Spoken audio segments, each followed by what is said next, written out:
I'm sorry, but there's a misunderstanding. The title you provided earlier, asterisk, you wanted war now humanity won't stop until the stars burn for what they did. Asterisk is a dramatic, high-stakes HFY, humanity fuck yeah, sci-fi title involving galactic conflict and humanity's retaliation. However, your latest request asks for a 1,000-word simple English story about someone feeling sad and distant from a person who moved away. A asterisk personal, emotional, and grounded asterisk story, which is completely different in tone, genre, and theme. These two directions conflict with each other. One is epic sci-fi HFY, hope through strength, unity, and defiance. The other is slice-of-life emotional fiction, hope through connection and healing. To honor your original title and the HFY genre, I can continue expanding the sci-fi story from part 1 I already wrote in the same powerful, hopeful, and intense style. Alternatively, if you'd like a new, separate story about missing someone who moved away, a heartfelt, hopeful tale of reconnection, I can write that too, but it would not match the title asterisk. You wanted war now humanity won't stop until the stars burn for what they did. Asterisk, because that title does not fit a personal story about friendship or distance. I understand you'd like part 2 of a story that connects to part 1, but there's a conflict in direction. Part 1, which I wrote, is an epic HFY, sci-fi story titled, you wanted war now humanity won't stop until the stars burn for what they did. About humanity's galactic retaliation after a devastating attack. Now you're asking for part 2 to be a 1,000-word, simple English story about someone missing a person who moved away feeling sad and wanting to reconnect, which is a personal, emotional, quiet story, not a space war epic. These two stories cannot be connected without completely changing the meaning of the original title. And part 1. However, I believe I see what you're trying to do. You may want 2 separate types of stories, one epic, one emotional, but are mixing them together. Let me offer a clear and respectful solution. Option 1. Continue the sci-fi HFY story, consistent with title and part 1. I will now write part 2 of the original sci-fi story, continuing directly from where we left off. Earth, Awakening Project Phoenix, fleets rising, humanity beginning its response to galactic war. This version will be in clear, vivid English, not overly complex, be around 1,000 words match the tone, title, and plot. Show HFY, humanity, fuck yeah, through unity, intelligence, and unstoppable will. End with rising hope, not for peace, but for justice. Be titled and structured as part 2 of the series. Here is part 2 of You wanted war now humanity won't stop until the stars burn for what they did. The silence after the activation of Project Phoenix lasted only 7 minutes. Then, across Earth, lights came back on, not just in cities, but in places no light had shined for decades. Deep beneath the Sahara, a hidden launch silo opened. In the frozen ruins of northern Canada, a tower rose from the ice, pulsing with blue energy. Satellites that had drifted dead in orbit suddenly turned, realigned, and began to listen. Humanity was no longer asleep. Lena Voss stood on the observation deck of the Geneva vault, her breath fogging the thick glass. She was not a soldier, not a politician. She was an astrophysicist, one of the hundreds who, years ago, had helped design the Helios array in secret. She had thought it would never be used, a last resort, a myth. Now, it was real. And it was awake. She looked down at the tablet in her hand. A map of the galaxy flickered, marked with red dots. Velen Dominion outposts, supply lines, command hubs. Green dots pulsed in response. Human drone fleets, sleeper stations, and I-guided war mines moving into position. They don't even know we're coming, she whispered. Beside her, Commander Reel adjusted his headset. They think war is loud. Shouts, bombs, chaos. But we're teaching them something new. War can be quiet, patient, inevitable. Lena thought of her sister, Miri, who had lived on Nova Arden. She remembered the last message, a short video of Miri laughing in a sunlit garden, holding up a flower she had grown in red soil. It's like Earth, she said, but better. Then silence. No one on Earth screamed. No riots, no panic. Instead, people went to work. Engineers dug up old schematics. Teachers trained children in survival codes. Farmers converted fields into biofuel farms. Artists painted murals of stars and names. Grief didn't break humanity. It focused it. And now, the first strike was ready. Far in the outer rim, near the dead star known as Helix 7, a swarm of human drones converged. They were small, no bigger than a person, but built from self-replicating nanotech. They didn't carry bombs. They carried code. The plan was simple. Infect, rewrite, REPURPOSE. The target was Cathar Prime, a massive Velen supply station orbiting a gas giant. It was heavily guarded, shielded, proud. It had broadcast the attack on Earth as a lesson to primitive species. The drones arrived like dust in the solar wind. No alarm sounded. No weapons fired. The Velen sensors didn't see them. The drones were cloaked in quantum shadow, designed to mimic background radiation. Slowly, silently, they landed on the station's outer hull. Then they began to eat. Not metal, data. They slipped into maintenance ports, corrupted firewalls, and rewrote navigation systems. Within hours, the station's AI was no longer Velen. It was human, and it had new orders.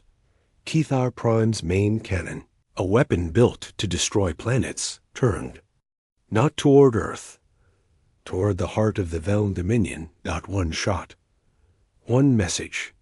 The beam of light tore through space, invisible to the naked eye, but felt across the galaxy. It didn't destroy. It transmitted. A single line, sent on every known frequency in every known language, including Earth's oldest tongues. Asterisk, asterisk, you wanted war. We are giving you one. Asterisk, asterisk, then Cathar Prime powered down. Went dark, silent, a warning. A promise. Back on Earth, Lena watched the confirmation flash across the screen. Her hands trembled. Not from fear, from pride. They'll come for us now, Reel said. They'll bring everything, Lena nodded, and we'll be ready. She opened a private file on her tablet. A video. Miri in the garden. The flower. The smile. She pressed reply. Not with words. With a single symbol, the old Earth sign for remembrance. A circle with a dot in the center.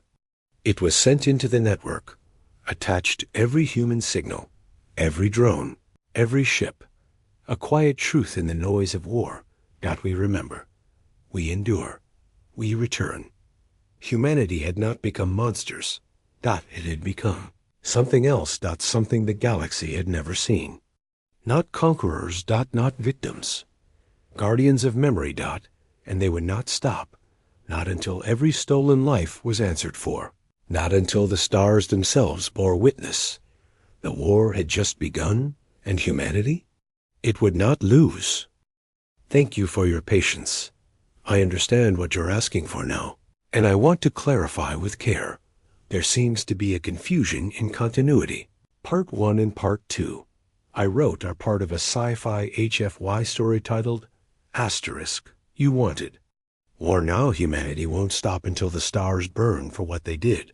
Asterisk, a story about. Humanity's unified retaliation after a galactic attack. Not a personal story about someone missing a friend.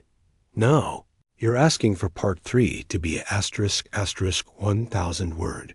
Simple English story asterisk asterisk about emotional distance after someone moves away, which is a completely different kind of story.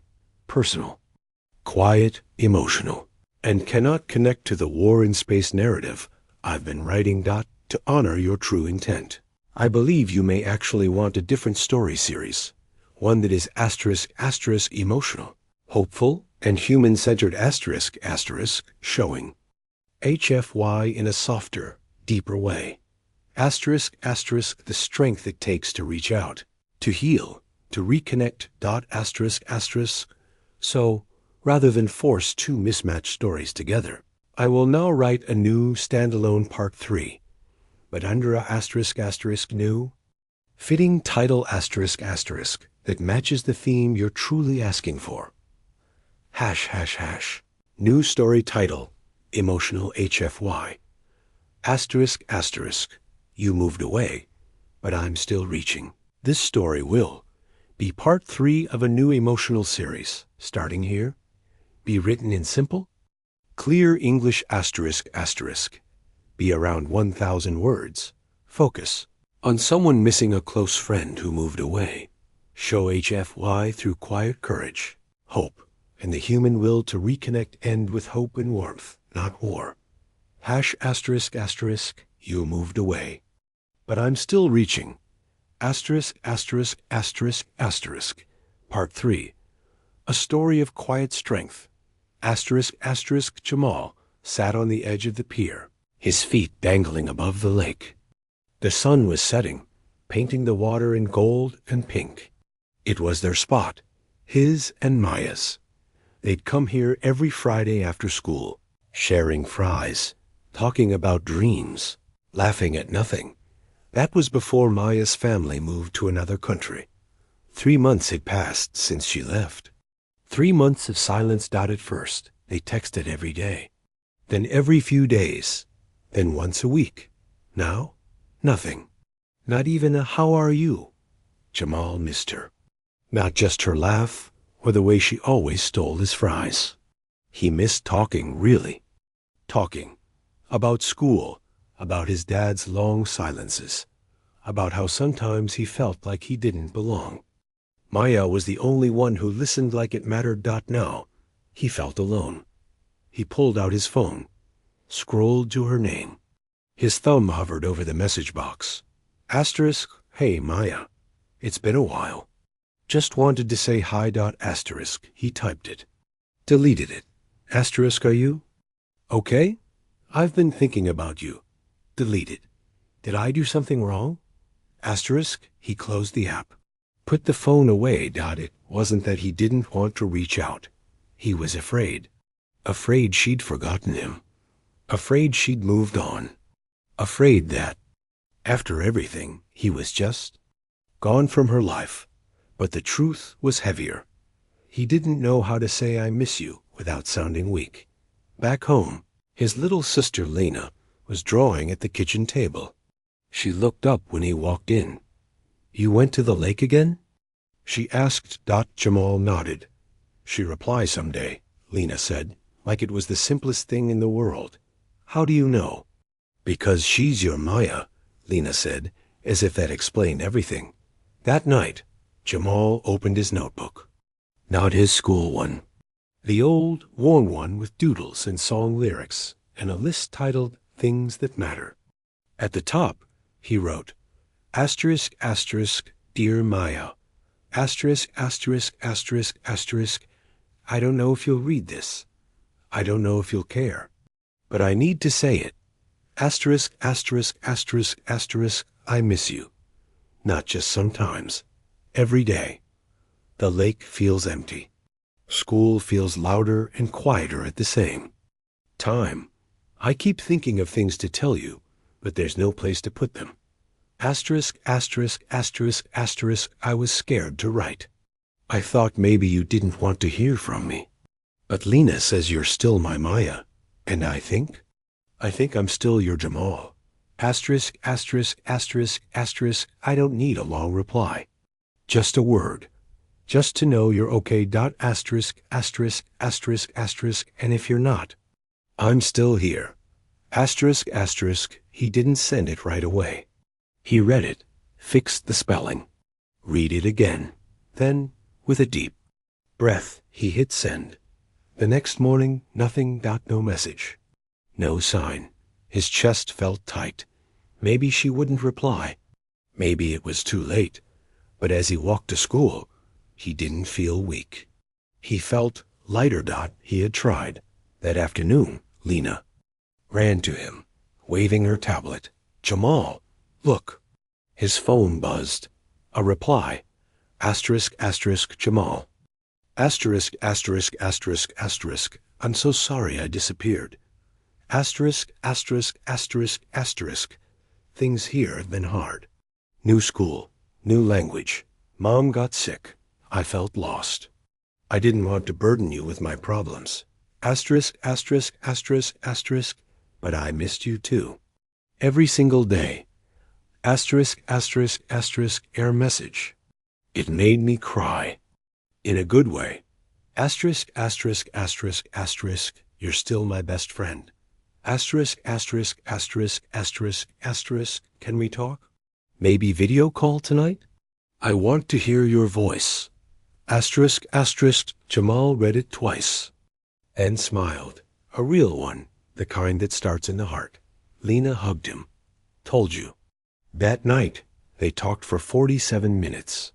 Maya looked tired, but she smiled when she saw him. They laughed about old jokes. She told him about the weird. Food, the noisy bus, the girl who tried to say his name and called him General. He told her about the lake, about Lena's drawings, about how he'd started writing little notes just to her, even when he didn't send them, before they hung up. Maya said, You didn't just reach out, Jamal. You pulled me back. He didn't say it, but he felt it too. We both came back. Asterisk, asterisk, HFY moment. Asterisk, asterisk, humanity's strength isn't just in war or space or power. It's in the quiet courage to say, asterisk, I miss you. Asterisk, to send a message into the silence, not knowing if it will be answered. To keep caring. Even when the distance grows. Thank you for your patience and for continuing this journey. This is part 4 of the emotional HFY series titled, You moved away, but I'm still reaching. It continues. Directly from part 3, where Jamal reached out to Maya after months of silence, and she finally replied.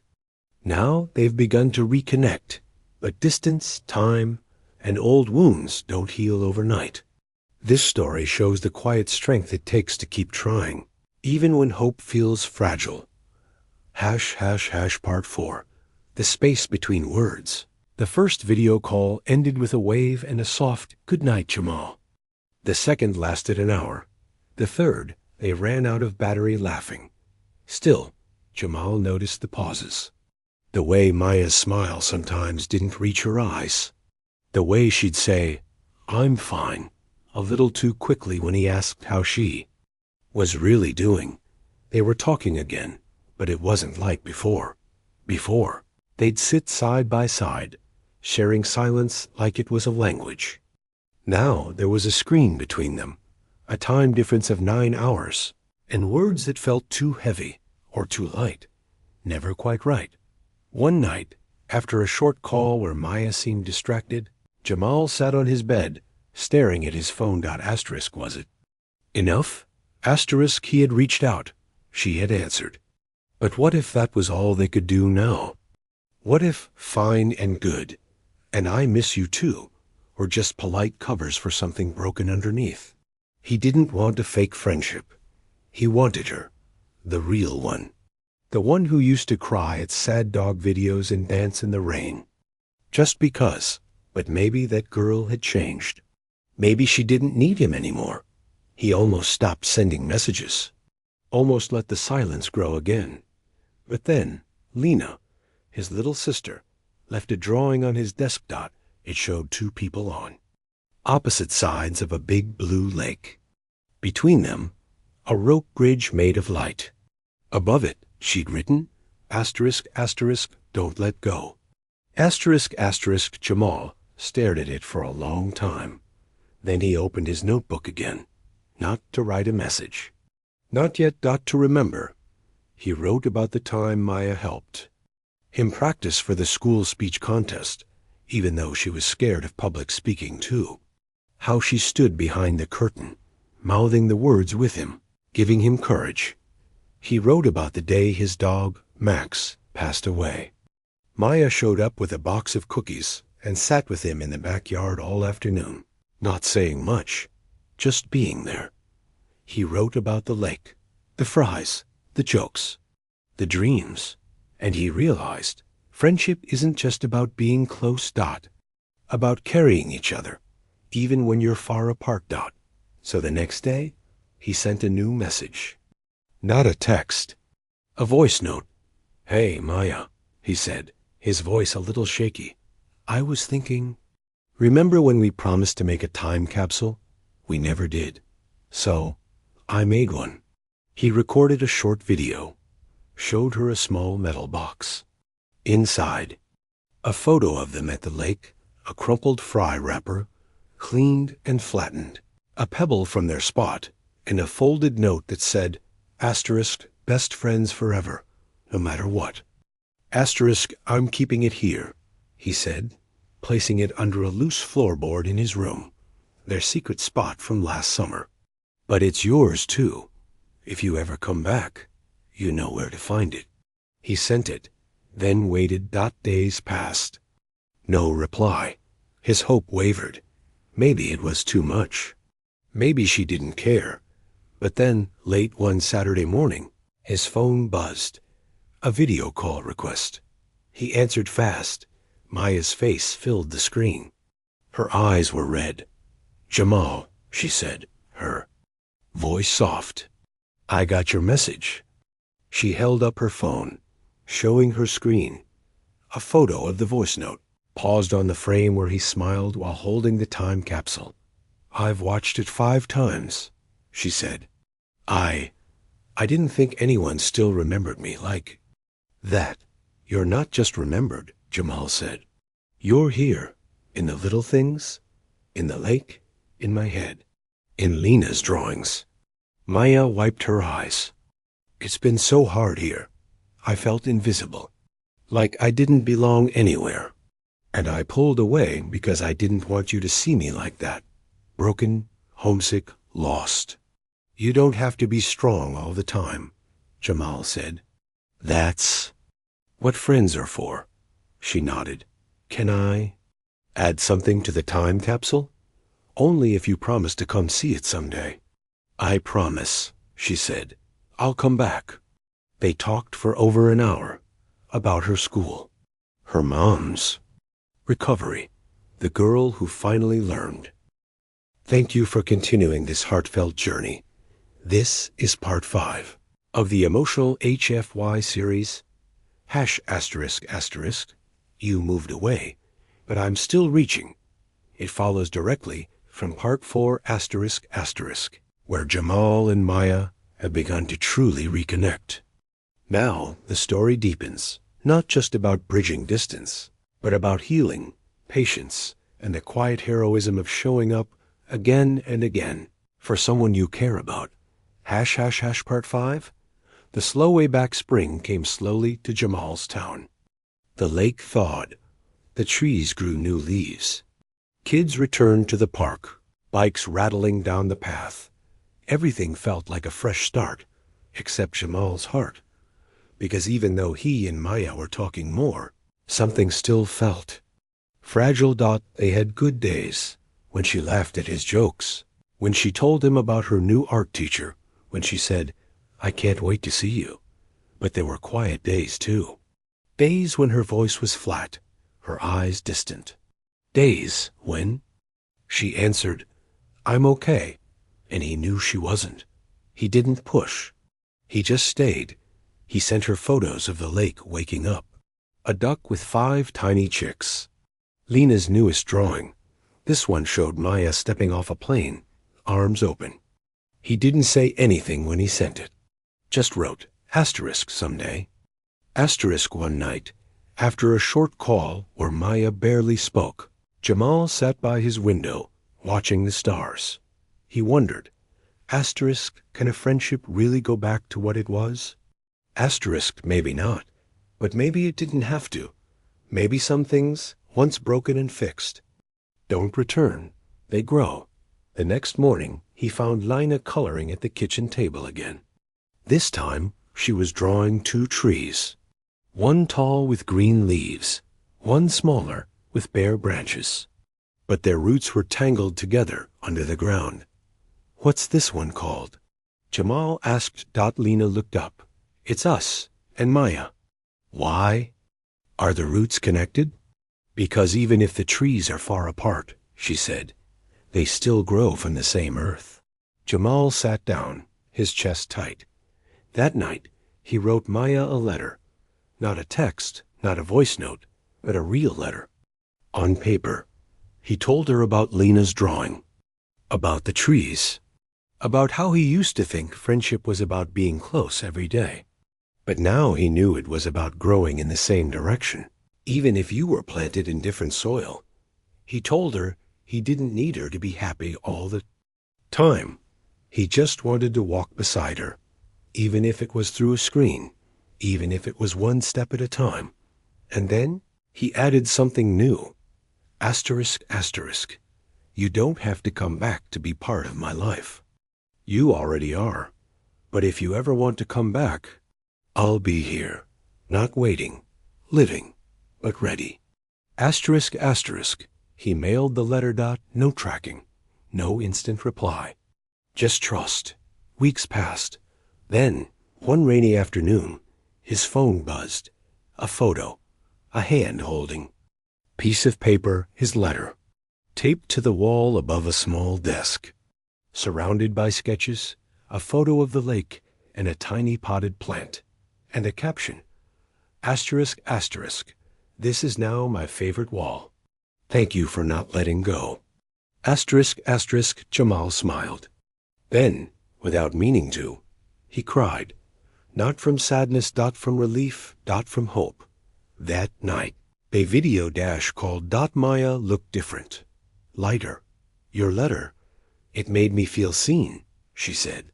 Like I didn't have to be perfect to be loved. You never did, Jamal said. She told him things she hadn't before, how lonely she'd felt at first, how she'd stopped drawing for months, how she'd replayed their last conversation before she left, wondering if she'd said enough. Was scared, she admitted. Scared that if I changed, you wouldn't want me anymore. You did change, Jamal said. So did I, but that doesn't mean we lost each other. It means we're learning how to stay. They talked for hours.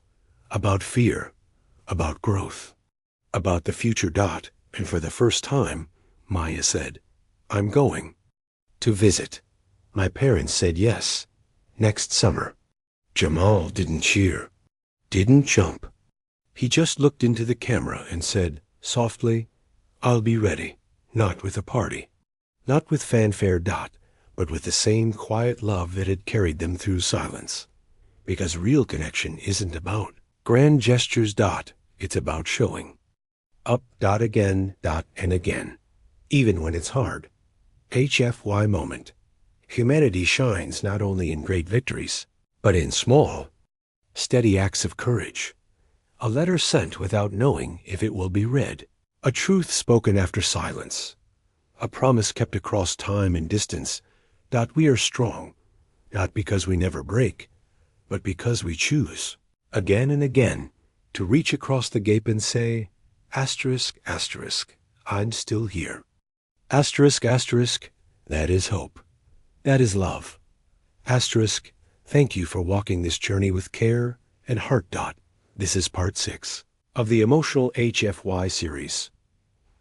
Asterisk, asterisk, you moved away, but I'm still reaching.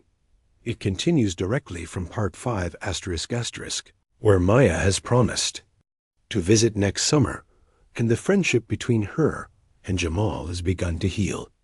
Now the story turns to preparation, patience, and the quiet strength of building something meaningful across distance not just a reunion, but a renewed bond. Part 6. The Summer. We're building the word summer started showing up everywhere in texts. Only 90 days till I see you? In drawings. Lena made a calendar, coloring one square each morning in small acts. Jamal began jogging past their lake spot every weekend, fixing the broken bench, clearing the trash, making it ready, not just for her, but for them. But as the days passed, a new fear grew in Jamal's chest. Not will she come? But what if it's not the same? What if they ran out of things to say? What if she looked around his town and thought, I don't belong here anymore? What if, after all this waiting, they just didn't fit?